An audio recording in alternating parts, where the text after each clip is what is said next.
Hi, மேக்ஸில் ஒரு 2 some பார்க்கலாம். இது பார்த்திங்கன்னா கொஷின் வந்து 1, 5, 29, டேஷ்னு கொடுத்துருக்காங்க. இந்த இடத்துல என்னன்னு கேட்டிருக்காங்க. ஸோ இது எப்படி கண்டுபிடிக்கலாம்னா, இது எப்படி வந்திருக்குன்னா 1 பவர் 1 ப்ளஸ் 0, 1 பவர் 1 1, 1 ப்ளஸ் 0 1. இது இங்கே 1, அடுத்தது 2, 2 பவர் 2 ப்ளஸ் 1, 2 ஸ்கொயர் 4, 4 ப்ளஸ் 1 5. இது வந்திருக்கு 29, 1 2, அதுக்கப்புறம் 3, 3 power 3 plus 2, 3 cube 3 into 3 into 3, so 27 plus 2 29. அதே மாதிரி அடுத்தது 4 பவர் 4 ப்ளஸ் 3, இங்கே 0 ஆட் பண்ணோம், இங்கே 1 ஆட் பண்ணோம், இங்கே 2 ஆட் பண்ணோம், அடுத்தது 3 ஆட் பண்ணோம். ஸோ 4 இன்ட்டு 4 இன்ட்டு 4 இன்ட்டு 4, அப்போ 16 இன்ட்டு 16 256, அதோட 3 ஆட் பண்ணால் 259. Next sum 1 + 2 + 3 + 4 up to 100. இது எல்லாமே நேச்சுரல் நம்பர்ஸ், அப் டு 100 வரை சொல்லியிருக்காங்க.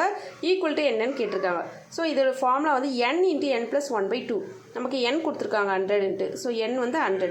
இப்போ அதில் அப்படியே சப்ஸ்டியூட் பண்ணோம். 100 + 1/2. இப்போ 100 இன்ட்டு இது ரெண்டையும் ஆட் பண்ணால் 101/2. இது ரெண்டையும் அடித்தா 1 2 2 2 10 0. So 101 into 50. So 5 5 5 0 5 1 5 5 0 550 answer.